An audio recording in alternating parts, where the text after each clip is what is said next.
Hey everybody, Brian Shannon here from alphatrends.net. Today's Friday, the 4th of March, 2016.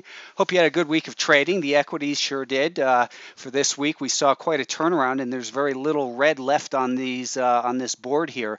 For the week, the S&P gained close to 3%, Russell 2000 4%, oil up 9%. So kind of a flip-flop of what we have been seeing. That is that we had previously seen the bonds strong and they lost some ground this week. So let's start out again this week by taking a look at oil first. Oil was up 7%, as we said, and last week we noted that downtrend line right here in the prior support and this resistance. I was hoping that we would kind of pull back and create a higher low. At this point, buyers are in control of the intermediate term trend of oil, but we're still in a longer term downtrend, and the next bigger potential level of resistance will be up near 38, which was prior support, which also did act as resistance. So the ideal scenario for oil, it's getting a little bit extended in here up to basically 20% here over the last couple of weeks,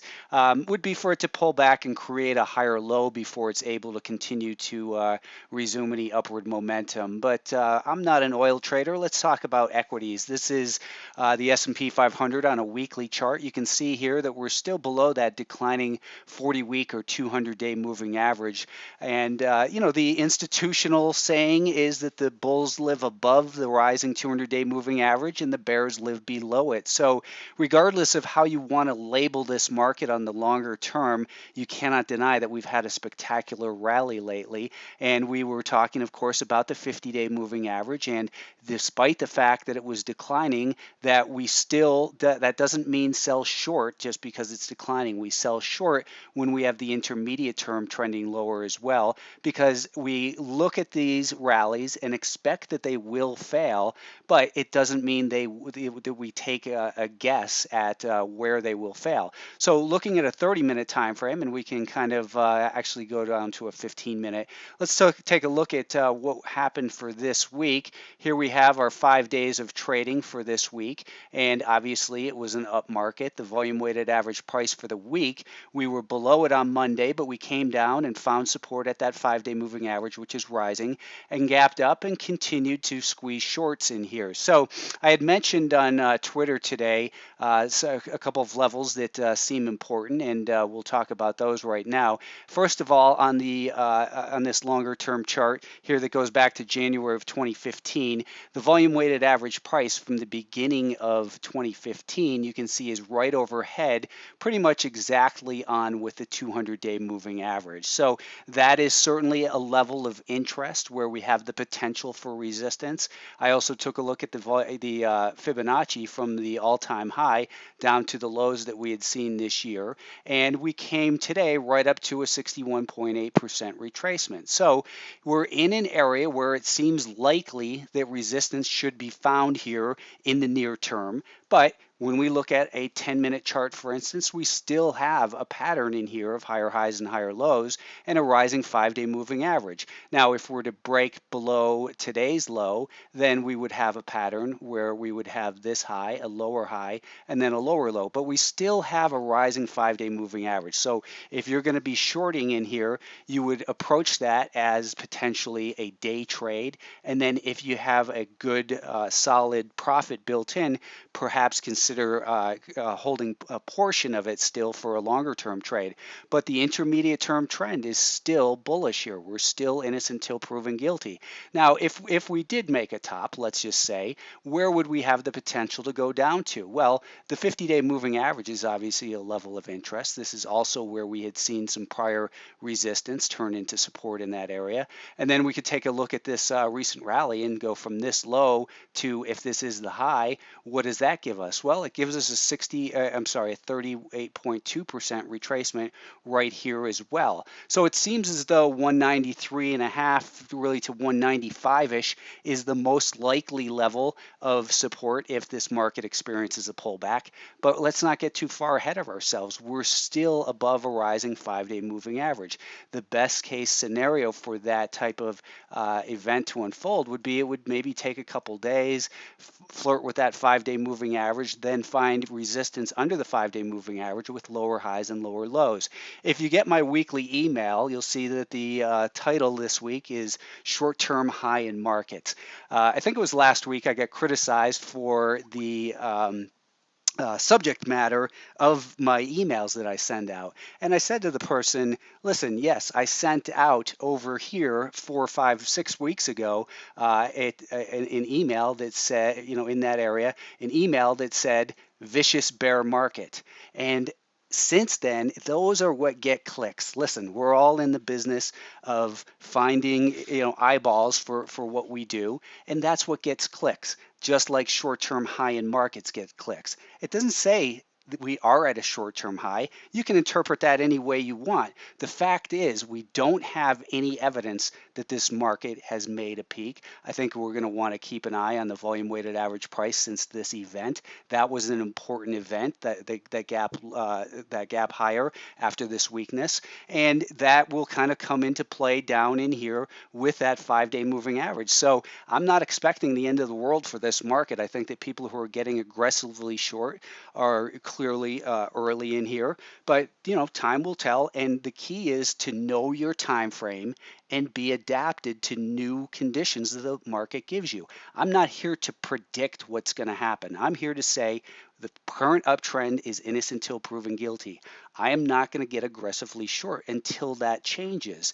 And know where your key levels are. How you decide to use those levels is up to you. I block people who say, "Oh, you just gave a recap. Tell me what's going to happen." Well, what is going to happen in my mind, what's most likely is that the NASDAQ will continue to move higher as long as it holds above 104.70-ish. If it does that, then the pattern of higher highs and higher lows with a rising 5-day moving average is still intact, and the intermediate term path of least resistance is still higher. However, where have we come from? We've just come from 95 to 106. We've rallied 20 points. So, 10 points. Not that good at math there, I guess. 10%. We've had a 10% rally. So where has it come from? Where does it have the potential to go? And is the risk of a new entry worth the potential for reward here? Well, if we look at a similar chart that I had shown about the S&P 500, and we go back and we take a look at the volume weighted average price from January of 2015, you can see we're right there, right on it. The volume weighted average price, and that reminds me, the S&P 500 also, if we go back to the volume weighted average price from January 4th, the first day of this year, you can see that kind of flows down into that same area, just below the 50-day moving average, but still adds importance to that level. So with the NASDAQ up at the volume weighted average price from 2015, does that mean we've topped? I'm not going to interpret it that way, but I know it's an important battleground. This is where a battle is being waged right now, and the outcome could determine a directional change in the intermediate term. We've rallied 50% off of the high from December of last year in the NASDAQ.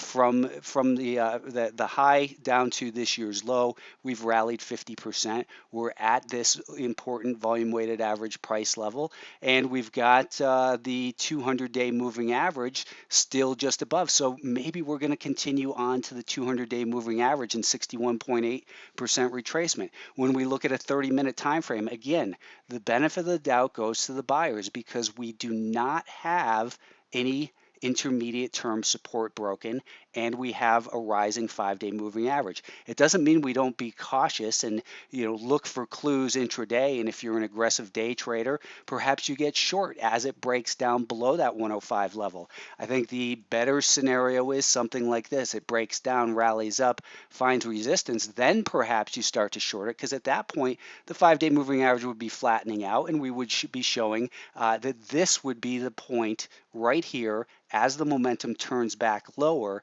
to get short, and then a stop above the most recent relevant lower high for your time frame. It's up to you to determine what that time frame is. Let's take a look at the Russell 2000. Had a real strong rally here this week, obviously. The Russell for the week was up 4.3%, and just a huge turnaround in there over the last month or so. When we take a look at that daily time frame, let's just erase all that off. I don't know what that mess was, but we could take a look even from this high over here from last year to the lows. We've retraced nearly 50%, or more than 50% rather. The volume weighted average price year to date in the Russell, we're well above that level. How about if we take a look at the same thing, the volume weighted average price from January of 2015? It's up near that 200-day moving average. Maybe it's going to head there. I am not here to predict. I'm here to say the path of least resistance remains higher. People told me it was a short over here. They told me it was a short over here. They told me it was a short there. And, I hope you make money, but to me, it's not worth it to fight this type of momentum. We'll be taking a look at a trend line like this next week, and perhaps it comes down and bounces off the trend line, sucks in short sellers, and then rallies again before this 5-day moving average has a chance to flatten out. If it does break down, I would start to throw Fibonacci levels on here and say maybe a 38.2% retracement down to 105-ish level looks like a level that it should head down towards. But the fact is, right now, the buyers are in control. If we take a look at the volume, Fibonacci off of this level, a 50% retracement gets us right down close to that 50-day moving average. I'm sorry, that's a 38.2% retracement. A pullback down to here would bring us into a prior important level of resistance, which would likely become support as that 50-day moving average is down there. And don't forget that today was day number 43 of the market being open in 2015. So if we take a look and we go back 1, 2, 3, 4, 5, 6, 7, this is where we were 50 days ago. So in about 10, 12 days, if this market just goes sideways, that 50-day moving average will begin to turn higher. You have to understand the moving property of the moving average. But clearly, we're up a lot. Maybe we're up too much. Too much not for the next round of buyers who've been continuing to push this market higher. So wait for the actual evidence unless you're looking just for scalps. The semiconductors came right up to their 200-day moving average today, as well as the volume weighted average price from January of 2015. So this looks like a potential level of resistance. It was also an important prior battleground in this general area in terms of support and resistance. We had seen support throughout a big portion of the first half of 2015. Then it turned into resistance and then supported here for a little bit and back to now is this the important battleground. It seems like a likely area for the sellers to regain control. When we look at a 30-minute time frame, we can see that we've got higher highs and higher lows and a rising 5-day moving average. If we took a measured move, let's say, to kind of come up with a price target, let's just call this 45 and call this 50. So that's 50. That's 5 points right there, A to B. B to C is the pullback. C is, let's just call it 48. And if we add 5 points to that, it gives us a price objective of 53. So there's a couple of reasons to think that this is a potential turning point for the semiconductors. But when you look at price action, this market didn't even close, well, it closed right at today's volume weighted average price. It held support at the 2-day volume weighted average price. It's above the 3, the 4, the 5, the 100-day, 50-day volume weighted average price. The fact is the momentum is still higher in this in these semiconductors. So if you're going to play guessing games that this is the peak, then start slowly, add a little bit in. If you just can't stand being on the sidelines, have a stop in mind and know where you're going to add when the actual evidence shows up that the buyers are in control. Sellers are in control. That actual evidence is not here at this time.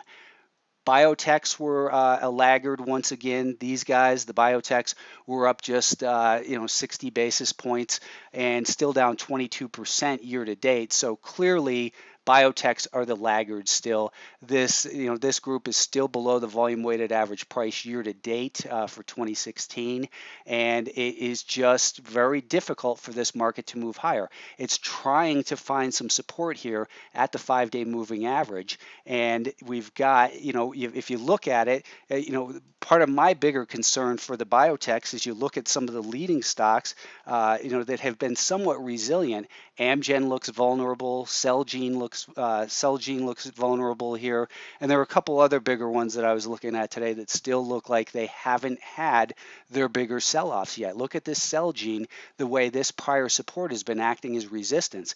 This looks like if it can continue down in here, we're going to see much worse price action in Celgene and in shares of Amgen. So that remains an area of concern for the market. Apple had a nice bounce this week, and it continued beyond this potential level of resistance.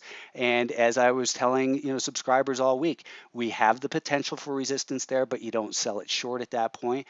The intermediate term trend, the buyers are in control. So know your time frame. What is it that your objectives are? I still think that longer term investing, it's not a good investment. Maybe it needs some more time to settle back down. The old phrase, if they don't scare you out on the way down, they will typically wear you out as it goes sideways. A true bullish environment on the weekly time frame is once we have it back above the longer term or 40-week moving average, and we see a higher high. This is where, in my mind, the long-term trend in Apple turned higher once again. You had plenty of time to buy the stock in the uptrend. You didn't have to suffer through trying to buy the bottom and waste all that time and energy on it. Bonds looks like they're starting to slow down a little bit. Maybe they settle down a little bit further down towards that 50-day moving average. That's going to do it for me. I hope you had a good week. It was a long week for me, and I will see you again next week. Thank you.